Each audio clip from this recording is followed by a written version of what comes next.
আজ আপনাকে আমি একটা কাহিনী শোনাবো। রাধার সখী ললিতা একদিন প্রসাধন করছিল। ও দর্পণে নিজেকে দেখল, আর তখন ওর প্রসাধন ওর ভালো লাগলো না। ও বারংবার নিজের প্রসাধন বদলাতে থাকলো আর দর্পণের দিকে তাকালো। কখনো ফুল বদলালো, কখনো বস্ত্র বদলালো, কখনো আভূষণ বদলালো, কিন্তু কিছুতেই নিজের প্রসাধন ওর ভালো লাগলো না। ওর মনে হতে লাগলো যেন ওর রূপ ওকে ত্যাগ করেছে। ও এই কথা রাধাকে বলল। রাধা ওই দর্পণের দিকে তাকালো, একটা বস্ত্র নিল আর সেই দর্পণকে স্বচ্ছ করে তুলল। তারপর ললিতা ওই দর্পণের দিকে তাকালো আর ও নিজের উদ্ভাসিত রূপ দেখতে পেল, নিজের সৌন্দর্য দেখতে পেল। তাৎপর্য মালিন্য দর্পণে ছিল, তার রূপে নয়। ঠিক সেইভাবেই এই দর্পণের মতোই হলো আমাদের মন। যদি এতে মালিন্য থাকে তাহলে এই সংসারের সবকিছুই মলিন বলে মনে হবে। আপনি যদি এই সংসারের সৌন্দর্য দেখতে চান, এই সংসারের শুভ কি সেটা জানতে চান, তাহলে নিজের মনকে স্বচ্ছ করে তুলুন। আসুন আমার সাথে ভালোবেসে বলুন, রাধা রাধা। এটা কোনো এক সময়ের ঘটনা। মাটির নিচে ছিল জল, আর মাটির ওপর ছিল একটা বৃক্ষ, আর সেই বৃক্ষে ছিল একটা পাতা যা আকাশকে স্পর্শ করত। যখনই কোনো ব্যক্তি আসতেন, সেই পাতাকে দেখে তার প্রশংসা করতেন। তাই বলে, আকাশে সোনার মেঘ কত ছবি আঁকে, আপনার নাম কবু লিখে নাহি রাখে। অর্থাৎ প্রতিনিধি ওই বৃক্ষের পাতাকেই মনে করা হতো, সব প্রশংসা ওই পাতাকেই করা হতো। যেখানে চোখের আড়ালে থাকা সেই জল মাটির নিচে থেকে নিঃস্বার্থভাবে নিজের কাজ করে যেত, সেই বৃক্ষকে শক্তি প্রদান করত। কয়েকদিন পরে সেই পাতার অহংকার হতে শুরু করল।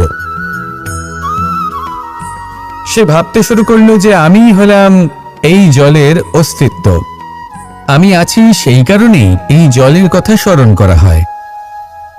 আর কিছুদিন পরে সেই বৃক্ষ সেই জল শোষণ করা বন্ধ করে দিল, এবং সর্বপ্রথম মৃত্যু হলো সেই পাতার।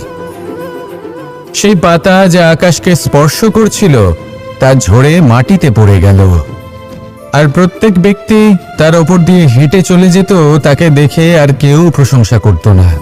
সেই জন্য জীবনে কখনো অহংকার করবেন না, বিশেষ করে তাদের কখনো অহংকার প্রদর্শন করবেন না যাদের কারণে আপনি সাফল্য লাভ করেছেন, যারা আপনার জীবনের আধার। চিরকাল তাদের প্রতি কৃতজ্ঞ থাকুন, তাদের সাথে সম্পর্ক বজায় রাখুন, তাদের সাহায্য করুন, আর আমার সাথে ভালোবেসে বলুন, রাধা রাধা। আপনি কখনো কখনো নিশ্চয়ই কোনো ব্যক্তিকে এটা বলতে শুনেছেন, বা আপনি নিজে বলেছেন বা ভেবে দেখেছেন যে আমি আমার নিজের জীবনে যেটা করতে চেয়েছিলাম সেটা করতে পারলাম না, যে লক্ষ্য অর্জন করতে চেয়েছিলাম সেটা অত্যন্ত কঠিন ছিল, আমি এগোতে পারলাম না, আদি ইত্যাদি। আমরা সবাই কখনো না কখনো ভাবি যে লক্ষ্য আমরা নির্ধারণ করেছি সেটা আমাদের পক্ষে অত্যন্ত কঠিন, প্রায় অসম্ভব। আমাকে বলুন, যে প্রত্যেকটা বস্তু বা সাফল্য যা কিছু আপনি কামনা করেছেন, কোনোটাই কি সরল ছিল? নির্বাচনের সময় সেটা সরল ছিল না, সেই জন্যই আপনি সেই লক্ষ্যটা নির্বাচন করেছেন। কারণ সংসারের যে কোনো বস্তু বা কোনো সাফল্য যদি খুব সহজে পাওয়া যায় বা কম চেষ্টা করেই লাভ করা যায়, সেটা আমাদের ততটা সন্তুষ্ট করে না। সেই জন্য আমরা জেনে বুঝেই কঠিন লক্ষ্য নির্বাচন করি, কারণ সেই লক্ষ্য আমাদের প্রতিস্পর্ধা এবং সংঘর্ষের সম্মুখীন করে, যা সম্মুখীন হয় অগ্রসর হওয়ার পরে আমরা আরো বেশি শ্রেষ্ঠ হয়ে উঠি। সেই জন্য কিছু অসম্ভব কিনা সেই বিষয় চিন্তা করবেন না, শুধু অগ্রসর হতে থাকুন, নিজের কর্ম করুন, সেই লক্ষ্যকে প্রাপ্ত করুন, আর আমার সাথে ভালোবেসে বলুন, রাধা রাধা। প্রত্যেকটি মানুষ জীবনে কখনো না কখনো এই কথাটা নিশ্চয়ই শুনেছেন যে ভাগ্যের থেকে বেশি আর সময়ের পূর্বে কিছুই পাওয়া যায় না। আর এটা সত্যিও বটে, কিন্তু এর থেকেও বড় একটা সত্যি আছে, আর সেটা হলো যে আপনি নিজেই নিজের ভাগ্য রচনা করতে পারেন নিজের কর্মের দ্বারা। যেমন ধরুন, যদি আপনার ভাগ্যে কোনো জিনিস না থাকে তাহলে সেটা এসেও চলে যাবে, আর যদি ভাগ্যে কিছু থাকে তাহলে তা নিজেই আসবে যদি আপনি সেই কর্ম করেন। যেমন ধরুন পাণ্ডবরা, ওনাদের জীবন কি ছিল, ওনাদের সাথে কি হয়েছিল? ওনাদের পিতা বনবাসী হয়েছিলেন, অকাল মৃত্যু লাভ করেছিলেন। এবার এটাই যদি ওনারা নিজেদের ভাগ্য বলে মেনে নিতেন আর কিছুই না করতেন, তাহলে মহাভারতের সেই যুদ্ধে জয়লাভ করে সমস্ত ভূমণ্ডলের স্বামী কি করে হয়ে উঠতেন? অর্থাৎ হতে পারে সিংহ বনের রাজা, কিন্তু শিকার নিজে পায়ে হেঁটে তার কাছে আসে না। সেই ভোজন লাভ করার জন্য সিংহকে কর্ম করতেই হয়। তাহলে আপনার ভাগ্যে যেটা আছে সেটা আসবে, কিন্তু কর্মের জোরে আসবে। তাই কর্ম করতে থাকুন আর আমার সাথে ভালোবেসে বলুন, রাধা রাধা। মানুষ যখনই কোনো কাজ করেন তখন ওনার মনে একটা প্রশ্ন অবশ্যই আসে যে এই কাজের পরে লোকে নিন্দা করবে নাকি প্রশংসা করবে। এই বিষয়ে ভাবতে ভাবতে ওনারা এটা বুঝতে ভুলে যান যে নিন্দা এবং প্রশংসার বিষয় ভেবে ওনারা নিজেদের একাগ্রতা এবং সমর্পণ দুটোই হারিয়ে ফেলেন। নিন্দা হবে ভেবে ভয় পাওয়ার কি প্রয়োজন? নিন্দাতে অনুচিত কি আছে?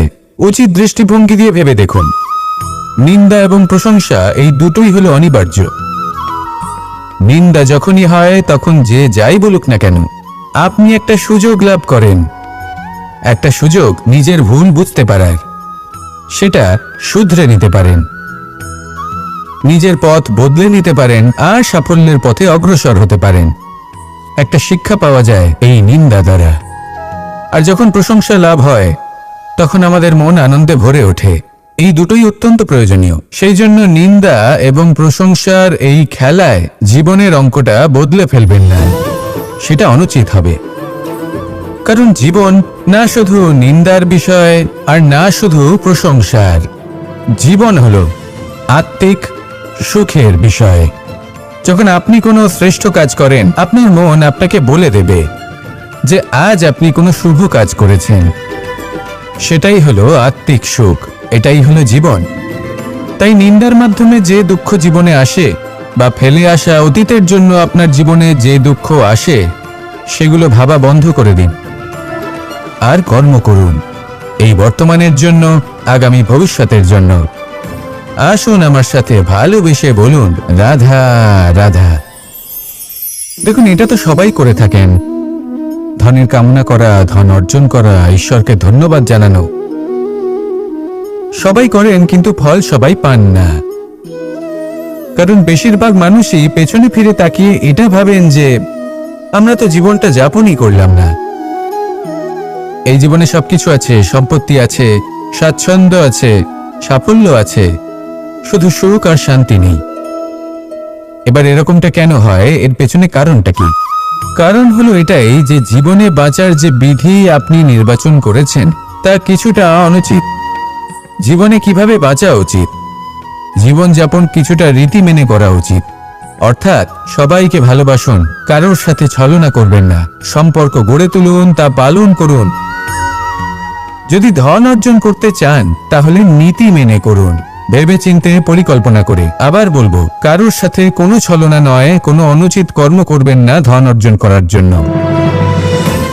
আর যদি ঈশ্বরকে ধন্যবাদ জানাতে চান তাহলে প্রীতি দ্বারা করুন। আর যে ব্যক্তি রীতি, নীতি আর প্রীতি এই তিনটি ভাব বুঝে উঠতে পারে এবং তা আত্মসাৎ করে নিতে পারে, তার অতীত, ভবিষ্যৎ এবং বর্তমানকাল সবকিছু সংযত হয়।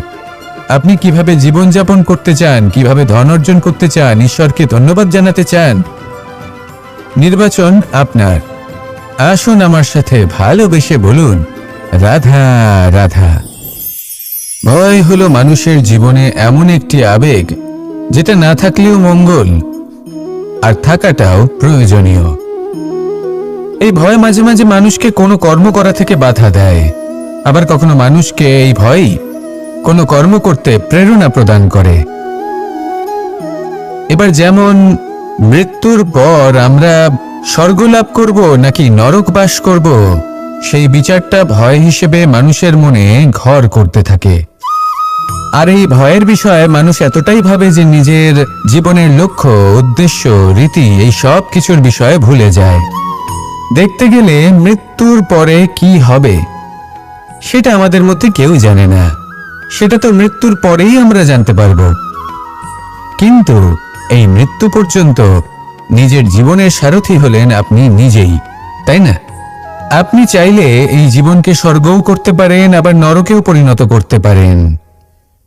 নির্ভর করছে আপনার কর্মের উপর আর আপনার আপনজনের উপর। আপনি যাদের আপন বলে মনে করেন, অনেক সময় যাদের আপনি বন্ধু বলে মনে করেন, কথায় আছে যে প্রকৃত বন্ধুর মধ্যে ঈশ্বর বসবাস করেন। এই বন্ধু আপনাকে হয় পথ থেকে সরিয়ে দেবে বা উচিত পথে নিয়ে আসবে।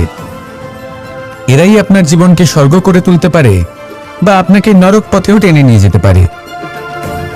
তাই জীবনে নিজের কর্মের বিষয়ে আর নিজের সঙ্গের বিষয়ে ভাবুন, সতর্ক হয়ে এগোন আর আমার সাথে ভালোবেসে বলুন, রাধা রাধা।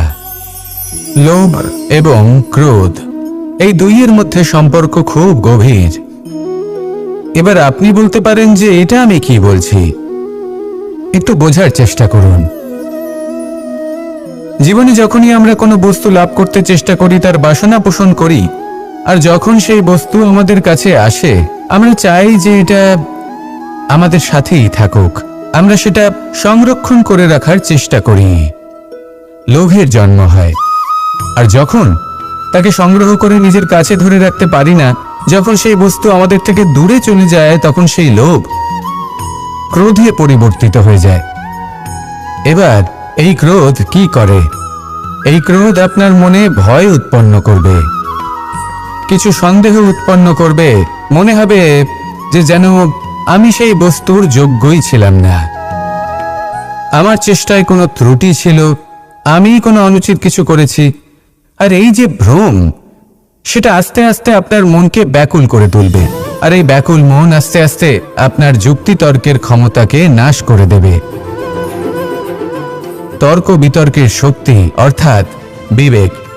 আর যখন আপনি নিজের বিবেক হারাবেন, তখন এমন মনে হবে যেন আপনি নিজের জীবন নষ্ট করেছেন।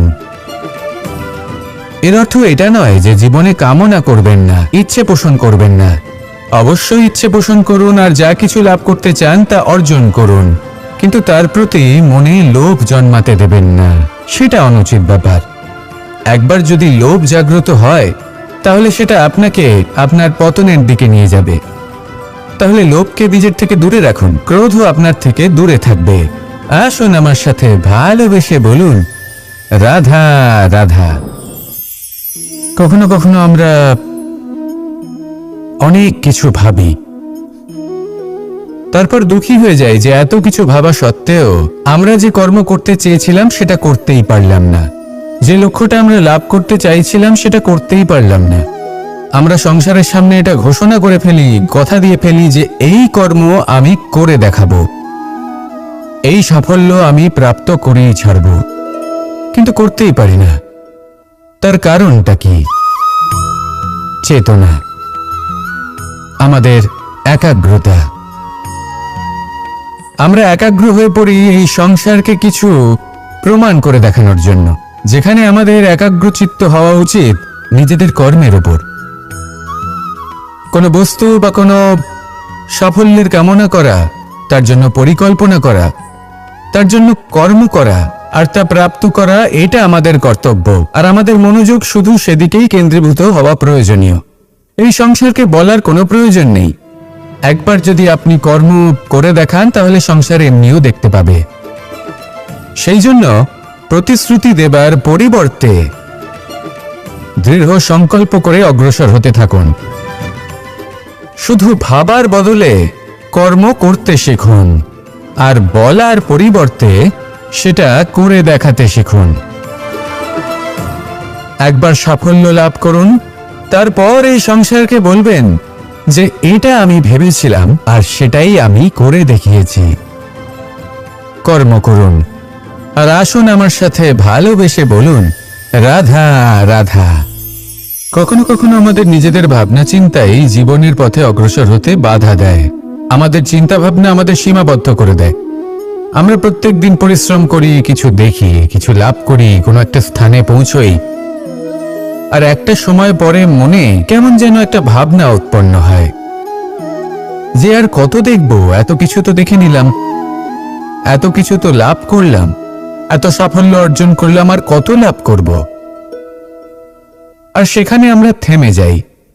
এটা হয় আমাদের ভাবনার সীমাবদ্ধতার জন্য। কিন্তু যদি জীবনের কথা বলি, জীবন যদি আপনাকে সেই স্থানে পৌঁছে দেয়, তাহলে তার পরবর্তী পথটাও জীবন আপনাকে নিশ্চিত রূপেই দেখাবে। প্রয়োজনটা হলো সেই পথটা দেখার এবং সেই পথে অগ্রসর হওয়ার। আর যেটা আমাদের জীবনযাত্রার সাথে হয়, সেটা জীবনের সাথে এবং আত্মার সাথেও হয়ে থাকে। আমরা জীবনে প্রগতি লাভ করি, বিকাশ লাভ করি, কিন্তু একটা সময় পরে আমরা থেমে যাই। আমাদের সেটাই করলে চলবে না। এই জীবনযাত্রা, প্রগতি, বিকাশ, এই সব কিছুর সমাপ্তি তখনই সম্ভব যখন জীবন সমাপ্ত হবে। তাই নিজেকে বাধা দেবেন না, নিজের জীবনের উদ্দেশ্যকে সীমিত করবেন না। সামনে অগ্রসর হতে থাকুন আর আমার সাথে ভালোবেসে বলুন, রাধা রাধা। আমরা সবাই প্রত্যেক দিন পরিশ্রম করি, কিন্তু আমাদের মনে কখনো না কখনো এই প্রশ্ন অবশ্যই আসে যে সবসময় জীবনে অগ্রসর হওয়ার জন্য সেই পথে কি চলা উচিত যেটা পূর্ণরূপে সুরক্ষিত, নাকি এমন পথেও চলা উচিত যে পথে একটু সংকটও আসতে পারে। এবার আমি আপনাদের বলবো যে বিকাশ কিভাবে হয়। ছোট্ট একটা উদাহরণ দিই বিকাশের। আমরা ছোটবেলায় কিভাবে হাঁটতে শিখি। যখন আমরা শিশু অবস্থায় থাকি, তখন আমরা একটি পা মাটিতে রাখি, দ্বিতীয় পাটি আমরা শূন্যে উত্তোলিত করি, তারপর সেই পা আমরা আবার মাটিতে রাখি, আর তার উপর ভিত্তি করে আমরা আবার অন্য পাটা ফেলি। ঠিক এভাবেই আমরা হাঁটতে শিখে যাই। এবার এক্ষেত্রেও আমরা ছোট্ট একটা ঝুঁকি নিই, আর সেটা হলো যে আমরা পাটি শূন্যে উত্তোলিত করেছি। এতে বিপদ হলো এটাই যে আমরা ভুল করে নিজের ভারসাম্য হারাতে পারি, পড়ে যেতে পারি। অনেকবার পড়েও যাই, কিন্তু তারপরে কি হয়, আমরা আবার উঠে দাঁড়াই আর চলতে শুরু করে দিই। আর ঠিক এভাবেই আমরা হাঁটতে শিখে যাই। এমন জীবনেও হয়। জীবনেও এইভাবেই কর্ম করতে থাকুন। এমন কিছু কর্ম করলেন যার ফলে বিপদ আসতেই পারে, পরাজয় হতেই পারে, কিন্তু সেটা পার করলেই বিকাশ সম্ভব। তাই কর্ম করতে থাকুন আর আমার সাথে ভালোবেসে বলুন, রাধা রাধা। মানুষের জীবনে যখনই কোনো বিপদ আসে, মানুষ নিজের আশেপাশে দেখে, অন্য কাউকে খোঁজে, ভাবে কেউ এসে তাকে সাহায্য করবে। সে আশা করে যে কোনো ব্যক্তি এসে তার হাত ধরবে আর সেই বিপদ থেকে তাকে মুক্তি দেবে। কিন্তু প্রকৃতি আমাদের এই শিক্ষা দেয় না। কখনো কোনো পাখিকে দেখবেন, একটা পাখি যখনই কোনো ঝড় আসে কি করে, একটা ঝড় এসে তার বাসা ভেঙে দিয়ে যায়, তার বাসা নষ্ট করে দিয়ে যায়। সেই পাখি কিন্তু অপেক্ষা করে না যে কে তাকে এসে সাহায্য করবে। সে কখনো আশা করে না যে কেউ এসে তাকে আশ্রয় দেবে। সে নিজেই কর্ম করে, একটা একটা করে খড়কুটো সে আবার জড়ো করে আর নিজের বাসা পুনর্নির্মাণ করে। প্রকৃতি আমাদের এটাই শেখায় যে আমরা নিজেরাই প্রত্যেকটা সমস্যার সম্মুখীন হতে পারি। কারণ ঝড় অর্থাৎ সংকট আমাদের সবার জীবনেই আসবে, তার সম্মুখীন হতে হবে আমাদের, আর সেটাও নিজেদের শক্তি দ্বারাই। তার সম্মুখীন হওয়ার সময় নিজেদের সংযত করে রাখতে হবে, আর তার জন্য নিজের ওপর বিশ্বাস রাখা আবশ্যক। আর এই কথাটা বোঝাও আবশ্যক যে যত বড়ই সংকট আসুক না কেন, তার সাথে লড়াই করার মতো যে শক্তি প্রয়োজন, সেই শক্তি আমাদের মনেই নিহিত। শুধু সেই শক্তি খুঁজে নিন আর সেই বিপদের সম্মুখীন হন। এই সংসারের কোনো বিপদ আপনাকে বাধা দিতে পারবে না। আসুন আমার সাথে ভালোবেসে বলুন, রাধা রাধা। জীবনের যাত্রাপথে সবথেকে বেশি গুরুত্বপূর্ণ হলো সম্পর্ক, কারণ এই সম্পর্কগুলো আমাদের সেই ব্যক্তির সাথে পরিচিত করায় যাদের হাত ধরে আমরা এই জীবনযাত্রার পথে অগ্রসর হই। এবার এই সম্পর্কে আপনার কথাবার্তা, আপনার ব্যবহার, এটা অত্যন্ত গুরুত্বপূর্ণ। তাই প্রশ্ন হলো, যাদের সাথে আমাদের এই সম্পর্ক গড়ে উঠেছে তাদের প্রতি আমাদের আচরণ কেমন হওয়া উচিত, তাদের সাথে কেমনভাবে কথা বলা উচিত। এর একটা বড়ই সহজ উত্তর আছে, দর্পণ। আপনি নিজেকে যেভাবে দর্পণে দেখেন সেভাবেই দর্পণের দিকে তাকান এবং কল্পনা করুন যে আপনার স্থানে সেই ব্যক্তি আছে আর সে আপনাকে দেখছে। এবার বুঝতে চেষ্টা করুন যে আপনার কেমন ব্যবহার হওয়া উচিত, তার আপনার ব্যবহার কেমন হলে ভালো লাগবে আর কেমন হলে তার অনুচিত বোধ হবে। শুধু এইভাবেই সেই ব্যক্তিকে বুঝতে চেষ্টা করুন। কখনো কোনো মানুষের ভালোবাসার প্রয়োজন হয়, কখনো পথপ্রদর্শনের প্রয়োজন হয়, কখনো তিরস্কারের প্রয়োজন হয়, কখনো কটু সত্যের প্রয়োজন হয়, বা কখনো শুধু সঙ্গর প্রয়োজন হয়। যদি দুজন ব্যক্তি এভাবেই একে অপরকে বুঝে অগ্রসর হন তাহলে এই সম্পর্ক আজীবন চলতেই থাকবে। আসুন আমার সাথে ভালোবেসে বলুন, রাধা রাধা। মানুষ সবসময় নিজেদের জীবনে ভবিষ্যতের বিষয়ে ভাবতে থাকে। কখনো উৎসাহিত হয়, কখনো চিন্তিত হয়, কখনো স্বপ্ন দেখে যে আমি ভবিষ্যতে গিয়ে খুব বড় কেউ হব, কখনো কল্পনা করে যে আমি কখনো সেই স্থানে গিয়ে পৌঁছব। দেখুন, ভবিষ্যতের কথা ভাবা অনুচিত কিছু নয়, কিন্তু এই ভবিষ্যতের কথা ভাবতে ভাবতে বর্তমানকে ভুলে যাওয়াটা অনুচিত। আজ মানে এই বর্তমান কিন্তু খুব আবশ্যক। আমাকে বলুন, আজ আপনি বর্তমানে যাই হন না কেন, সেটা এমন কেন? তার কারণটা কি? তার কারণ হলো অতীতকালে আপনার কর্ম আর আপনার নির্বাচন। সেই সকল কর্মের জন্যই আজকের এই বর্তমান কিছুটা এই রকম হয়েছে। ঠিক সেইভাবেই আপনার এই বর্তমান আপনার ভবিষ্যৎ রচনা করবে। ভবিষ্যতে এই বর্তমান অতীতকাল হতে চলেছে। আপনার ভবিষ্যতের আধার হলো এই বর্তমান। তাই শুধু স্বপ্ন দেখবেন না, শুধু কল্পনা করবেন না। যা কিছুই আপনি পেতে চান তার জন্য বর্তমানে থেকে কর্ম করুন। এই কর্মই আপনার ভবিষ্যৎ নির্মাণ করবে। আসুন আমার সাথে ভালোবেসে বলুন, রাধা রাধা। যখনই আমরা সূর্য আর চন্দ্রমার কথা বলি তখনই আমরা চন্দ্রমাকে কিছু কম বলে মনে করি, সূর্যকে বেশি গুরুত্ব দিই। কারণ সূর্যই আমাদের প্রকাশ দিয়ে থাকে, সারাদিন আমাদের প্রকাশ প্রদান করে। তার সামনে চন্দ্রমার এই তেজ কিছুটা ম্লান মনে হয়, বা দেখতে গেলে চন্দ্রমা স্বয়ং সূর্যের আলোয় আলোকিত হয় আর সেটা আমাদের কাছে পৌঁছে দেয়। কিন্তু এবার এর অর্থ তো এটা নয় যে চন্দ্রমা বিশেষ নয় বা তার কোনোই গুরুত্ব নেই। ঘন অন্ধকারে রাতের বেলায় যখন আমরা কিছুই দেখতে পাই না, তখন আমাদের কাছে এই প্রকাশ কে পৌঁছে দেয়? চন্দ্রমা। যখন চাঁদ পূর্ণিমার রাত আসে তখন ব্যক্তি তার প্রেমিককে বা স্ত্রী তার স্বামীর মুখটা সেই চাঁদের মধ্যেই দেখতে পায়। একটা ছোট্ট বালক, ছোট্ট একটা শিশুর যখন রাতে ঘুম আসে না, সে ব্যাকুল হয়ে পড়ে, আমরা তাকে আকাশের এই চাঁদকে দেখাই, তাকে সন্তুষ্ট করে ঘুম পাড়িয়ে দিই।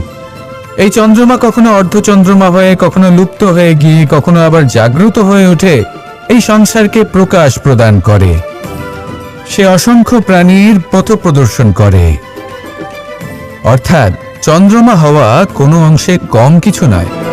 যদি আপনিও জীবনে নিজের তেজ সংসারের কাছে পৌঁছে নাও দিতে পারেন তাতে কিছুই যায় আসে না। যদি কারোর তেজ নিয়ে তেজস্বী হয়ে তার দ্বারা অন্য কারোর জীবনে আসার আলো ফুটিয়ে তুলতে পারেন, তাতেও কিন্তু আপনার জীবন সার্থক।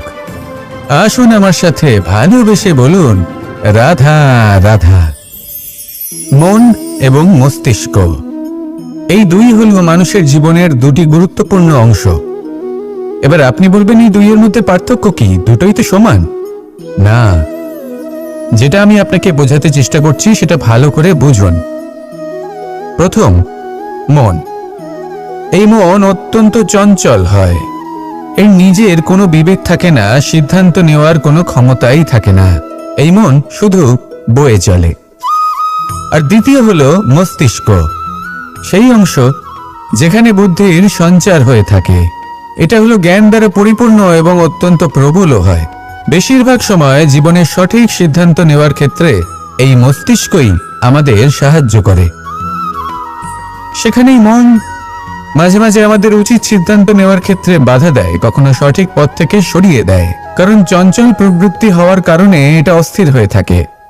কখনো কখনো নেয়া সিদ্ধান্ত বদলাতেও এই মন আমাদের বাধ্য করে।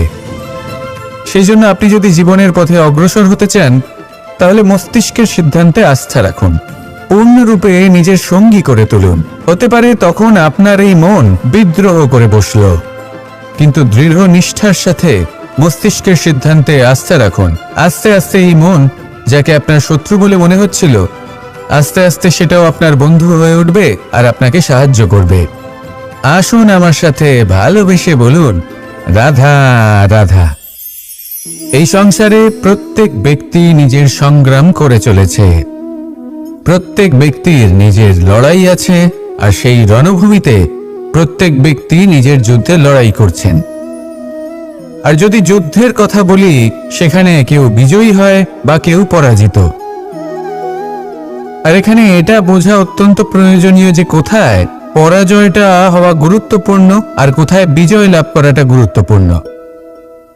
যদি আপনার এই যুদ্ধটা আপনার আপনজনের সাথে হয়, তাহলে সেখানে পরাজিত হওয়াটাই শ্রেয়, কারণ সেখানে পরাজিত হয়ে আপনি প্রসন্নতা লাভ করবেন। কিন্তু যদি এই যুদ্ধটাই আপনার নিজের সাথে হয়, নিজের মনের সাথে, নিজের মানসিকতার সাথে হয়, তাহলে এতে আপনাকে জয়ী হতে হবে। এই সংসারের যে কোনো যুদ্ধ হোক না কেন, সেটা রণভূমির পূর্বে এই মনের মাঝে লড়তে হয়। এবার যদি এই মন আপনার উপরে বিজয় লাভ করে, তাহলে রণভূমিতে আপনি পরাজিত হবেন। কিন্তু যদি আপনি এই মনের উপর বিজয় লাভ করতে পারেন, তাহলে এই সমগ্র সংসারে এমন কোনো স্থান নেই, এমন কোনো রণভূমি নেই যেখানে আপনি জয়লাভ করতে পারবেন না। আসুন আমার সাথে ভালোবেসে বলুন, রাধা রাধা। এই যে সূচ দেখছেন, এর স্বভাব হলো গেঁথে যাওয়া। আর যদি এটা গেঁথে যায়, তাহলে এটা যন্ত্রণা দেবে। আর এটা হলো সুতো। যদি এই সুতোটা কোনো ঘড়ির সাথে বেঁধে দেওয়া হয় এবং এই ঘড়িটা ওড়ানো হয়, তাহলে অন্য কোনো ঘড়ির সুতো কাটতে এটা সাহায্য করতে পারে। কিন্তু যদি সূচ আর সুতো এই দুইকে একসাথে জুড়ে দেওয়া হয়, তাহলে এটা বস্ত্র নির্মাণ করতে পারে, কোনো জিনিস জুড়তে কাজে লাগতে পারে। এটাই হলো সংগঠনের শক্তি। যদি আপনি একত্রিত হতে পারেন আর একটি দিশায় অগ্রসর হন, তাহলে নেতিবাচক শক্তিও ইতিবাচক শক্তির রূপ ধারণ করতে পারে। এই সংসারে প্রত্যেক দিন নতুন কিছু সৃজন হচ্ছে। কিছু মানুষ একত্রিত হন, কিছু নতুন নির্মাণ করেন। কিন্তু এই ক্ষেত্রে এটা বোঝা প্রয়োজন যে আমরা কেমন সঙ্গ লাভ করছি, কার সাথে আছি। যদি আপনি সুতো হন আর ঘড়ির সাথে যুক্ত হন, তাহলে হয় অন্য ঘড়ি কাটবেন বা অন্য কোনো ঘড়ি আপনাকে কাটবে। কিন্তু যদি আপনি সুতো হন আর সূচের সাথে যুক্ত হয়ে যান, তাহলে আপনি নির্মাণ করতে পারবেন, জোড়ার কাজ করতে পারবেন, শ্রেষ্ঠ কর্ম করবেন। এই কথা মনে রাখুন আর আমার সাথে ভালোবেসে বলুন, রাধা রাধা। কর্ম কে করলেন আর কে নিজের প্রাণ হারালেন? রেশমের কীট। আর লাভবান কে হলেন? মনুষ্য জাতি। এর দ্বারা আমরা কি শিক্ষা পেলাম? যে এই সংসারে আমরা যে কর্মই করি, সৎকর্ম করি বা অপকর্ম করি, তার থেকে লাভবান যে কেউ হতে পারেন। আমাদের বন্ধু হোক, পরিবার পরিজন হোক বা সংসারের যে কোনো ব্যক্তি হোক, যে কেউ লাভবান হতে পারেন, কিন্তু সেই কর্মের ফল কিন্তু আমাদেরই ভোগ করতে হয়। যদি আপনি সৎকর্ম করেন, তাহলে তার শুভ ফল আপনিই পাবেন। তার থেকে লাভবান হয়তো এই সংসারে যে কেউ হতে পারেন। সেরকমই যদি আপনি অপকর্ম করে থাকেন, তার থেকে সংসারের যে কোনো ব্যক্তি যতই লাভবান হোক না কেন, তার থেকে ক্ষতি আপনাকেই ভোগ করতে হবে। তাহলে আপনি কি সুফল চান নাকি ক্ষতিগ্রস্ত হতে চান, সেটা নির্ভর করছে আপনার কর্মের উপর। তাহলে ভেবেচিন্তে কর্ম করুন আর আমার সাথে ভালোবেসে বলুন, রাধা রাধা। প্রতিষ্ঠা এবং চরিত্র মানুষের জীবনের দুটি গুরুত্বপূর্ণ অংশ। যখন মানুষ ধন অর্জন করে, ঐশ্বর্য লাভ করে, জীবনযাপনের সামগ্রী ক্রয় করতে পারে, তখন সে প্রতিষ্ঠিত হয়। আর এই চরিত্র, সেটা হলো মানুষের শ্রেষ্ঠ স্বভাব আর তার সৎকর্ম, এইসবের ফল। মানুষ এই প্রতিষ্ঠাকেই নিজের জীবনের অস্তিত্ব বলে মনে করে ফেলেন, আর সেটা অর্জন করার জন্য সবকিছু করতে প্রস্তুত হয়ে যান, এমনকি নিজের চরিত্রকেও বাজি রাখতে প্রস্তুত হয়ে যান। কারণ মানুষ একটা কথা জানেন না, যে যদি প্রতিষ্ঠা নাশ হয়ে যায় তাহলে তার দ্বারা কিন্তু জীবন নাশ হয় না। আবার পরিশ্রম করে, নিরন্তর প্রয়াস করে প্রতিষ্ঠা আবার অর্জন করা সম্ভব। কিন্তু একবার যদি আপনার চরিত্র নাশ হয়ে যায়, তাহলে আপনার জীবন পূর্ণরূপে নষ্ট হয়ে যাবে, এই কথাটা নিশ্চিত। আর আবার এই চরিত্র নির্মাণ করা সম্ভব নয়। মানুষের জীবনের আসল অস্তিত্ব হলো তার চরিত্র। যদি কোনো ব্যক্তির চরিত্র অত্যন্ত শ্রেষ্ঠ মানের হয়, তাহলে সে এই সংসারে সবকিছু লাভ করতে পারবে যেগুলো তার প্রয়োজন। হতে পারে সে যাবতীয় ভৌতিক সামগ্রী সেই মাত্রায় হয়তো সে নাও পেতে পারে যতটা আমরা কামনা করছি, কিন্তু তার জীবন এবং তার অন্তর্মন সুখ এবং আনন্দ দ্বারা পরিপূর্ণ হয়ে থাকবে, এই কথাটা নিশ্চিত। সেই জায়গায় এমন অনেক ব্যক্তি যারা প্রতিষ্ঠিত, তারাও কিন্তু অন্তর্মন এবং জীবনের এই সুখ লাভ করতে পারেন না। এবার আপনি কি অর্জন করতে চান সেটা আপনাকে বুঝতে হবে। আসুন আমার সাথে ভালোবেসে বলুন, রাধা রাধা। আজ আপনাকে আমি একটা কাহিনী শোনাবো। রাধার সখী ললিতা একদিন প্রসাধন করছিল। ও দর্পণে নিজেকে দেখল, আর তখন ওর প্রসাধন ওর ভালো লাগলো না। ও বারংবার নিজের প্রসাধন বদলাতে থাকলো আর দর্পণের দিকে তাকালো। কখনো ফুল বদলালো, কখনো বস্ত্র বদলালো, কখনো আভূষণ বদলালো, কিন্তু কিছুতেই নিজের প্রসাধন ওর ভালো লাগলো না। ওর মনে হতে লাগলো যেন ওর রূপ ওকে ত্যাগ করেছে। ও এই কথা রাধাকে বলল। রাধা ওই দর্পণের দিকে তাকালো, একটা বস্ত্র নিল আর সেই দর্পণকে স্বচ্ছ করে তুলল। তারপর ললিতা ওই দর্পণের দিকে তাকালো, আর ও নিজের উদ্ভাসিত রূপ দেখতে পেল, নিজের সৌন্দর্য দেখতে পেল। তাৎপর্য মালিন্য দর্পণে ছিল, তার রূপে নয়। ঠিক সেইভাবেই এই দর্পণের মতোই হলো আমাদের মন। যদি এতে মালিন্য থাকে, তাহলে এই সংসারের সবকিছুই মলিন বলে মনে হবে। আপনি যদি এই সংসারের সৌন্দর্য দেখতে চান, এই সংসারের শুভ কি সেটা জানতে চান, তাহলে নিজের মনকে স্বচ্ছ করে তুলুন। আসুন আমার সাথে ভালোবেসে বলুন, রাধা রাধা। এটা কোনো এক সময়ের ঘটনা। মাটির নিচে ছিল জল, আর মাটির ওপর ছিল একটা বৃক্ষ, আর সেই বৃক্ষে ছিল একটা পাতা যা আকাশকে স্পর্শ করত। যখনই কোনো ব্যক্তি আসতেন, সেই পাতাকে দেখে তার প্রশংসা করতেন। তাই বলে, আকাশে সোনার মেঘ কত ছবি আঁকে, আপনার নাম কবু লিখে নাহি রাখে। অর্থাৎ প্রতিনিধি ওই বৃক্ষের পাতাকেই মনে করা হতো, সব প্রশংসা ওই পাতাকেই করা হতো। যেখানে চোখের আড়ালে থাকা সেই জল মাটির নিচে থেকে নিঃস্বার্থভাবে নিজের কাজ করে যেত, সেই বৃক্ষকে শক্তি প্রদান করত। কয়েকদিন পরে সেই পাতার অহংকার হতে শুরু করল। সে ভাবতে শুরু করলো যে আমিই হলাম এই জলের অস্তিত্ব, আমি আছি সেই কারণেই এই জলের কথা স্মরণ করা হয়। আর কিছুদিন পরে সেই বৃক্ষ সেই জল শোষণ করা বন্ধ করে দিল। এবং সর্বপ্রথম মৃত্যু হলো সেই পাতার। সেই পাতা যা আকাশকে স্পর্শ করছিল তা ঝরে মাটিতে পড়ে গেল। আর প্রত্যেক ব্যক্তি তার ওপর দিয়ে হেঁটে চলে যেত, তাকে দেখে আর কেউ প্রশংসা করত না। সেই জন্য জীবনে কখনো অহংকার করবেন না। বিশেষ করে তাদের কখনো অহংকার প্রদর্শন করবেন না যাদের কারণে আপনি সাফল্য লাভ করেছেন, যারা আপনার জীবনের আধার। চিরকাল তাদের প্রতি কৃতজ্ঞ থাকুন, তাদের সাথে সম্পর্ক বজায় রাখুন, তাদের সাহায্য করুন, আর আমার সাথে ভালোবেসে বলুন, রাধা রাধা। আপনি কখনো কখনো নিশ্চয়ই কোনো ব্যক্তিকে এটা বলতে শুনেছেন, বা আপনি নিজে বলেছেন বা ভেবে দেখেছেন যে আমি আমার নিজের জীবনে যেটা করতে চেয়েছিলাম সেটা করতে পারলাম না, যে লক্ষ্য অর্জন করতে চেয়েছিলাম সেটা অত্যন্ত কঠিন ছিল, আমি এগোতে পারলাম না, আদি ইত্যাদি। আমরা সবাই কখনো না কখনো ভাবি যে লক্ষ্য আমরা নির্ধারণ করেছি সেটা আমাদের পক্ষে অত্যন্ত কঠিন, প্রায় অসম্ভব। আমাকে বলুন, যে প্রত্যেকটা বস্তু বা সাফল্য যা কিছু আপনি কামনা করেছেন কোনোটাই কি সরল ছিল? নির্বাচনের সময় সেটা সরল ছিল না, সেই জন্যই আপনি সেই লক্ষ্যটা নির্বাচন করেছেন।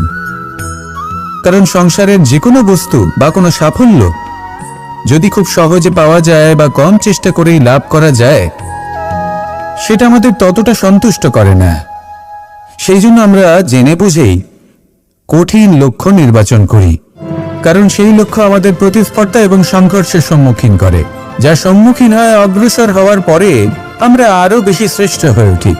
সেই জন্য কিছু অসম্ভব কিনা সেই বিষয়ে চিন্তা করবেন না, শুধু অগ্রসর হতে থাকুন, নিজের কর্ম করুন, সেই লক্ষ্যকে প্রাপ্ত করুন, আর আমার সাথে ভালোবেসে বলুন, রাধা রাধা।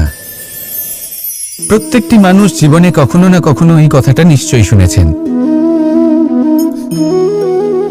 যে ভাগ্যের থেকে বেশি আর সময়ের পূর্বে কিছুই পাওয়া যায় না।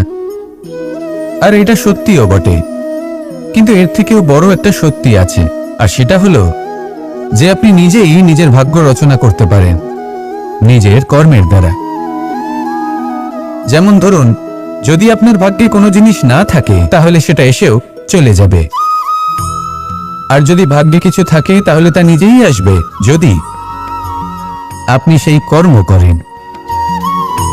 যেমন ধরুন পাণ্ডবরা, ওনাদের জীবন কি ছিল, ওনাদের সাথে কি হয়েছিল?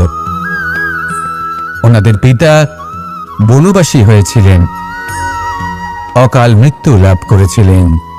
এবার এটাই যদি ওনারা নিজেদের ভাগ্য বলে মেনে নিতেন আর কিছুই না করতেন, তাহলে মহাভারতের সেই যুদ্ধে জয়লাভ করে সমস্ত ভূমণ্ডলের স্বামী কি করে হয়ে উঠতেন? অর্থাৎ হতে পারে সিংহ বনের রাজা, কিন্তু শিকার নিজে পায়ে হেঁটে তার কাছে আসে না। সেই ভোজন লাভ করার জন্য সিংহকে কর্ম করতেই হয়। তাহলে আপনার ভাগ্যে যেটা আছে সেটা আসবে, কিন্তু কর্মের জোরে আসবে। তাই কর্ম করতে থাকুন, আর আমার সাথে ভালোবেসে বলুন, রাধা রাধা। মানুষ যখনই কোনো কাজ করেন তখন ওনার মনে একটা প্রশ্ন অবশ্যই আসে যে এই কাজের পরে লোকে নিন্দা করবে নাকি প্রশংসা করবে। এই বিষয়ে ভাবতে ভাবতে ওনারা এটা বুঝতে ভুলে যান যে নিন্দা এবং প্রশংসার বিষয় ভেবে ওনারা নিজেদের একাগ্রতা এবং সমর্পণ দুটোই হারিয়ে ফেলেন। নিন্দা হবে ভেবে ভয় পাওয়ার কি প্রয়োজন? নিন্দাতে অনুচিত কি আছে? উচিত দৃষ্টিভঙ্গি দিয়ে ভেবে দেখুন। নিন্দা এবং প্রশংসা এই দুটোই হলো অনিবার্য। নিন্দা যখনই হয় তখন যে যাই বলুক না কেন, আপনি একটা সুযোগ লাভ করেন, একটা সুযোগ নিজের ভুল বুঝতে পারার, সেটা শুধরে নিতে পারেন, নিজের পথ বদলে নিতে পারেন, আর সাফল্যের পথে অগ্রসর হতে পারেন। একটা শিক্ষা পাওয়া যায় এই নিন্দা দ্বারা।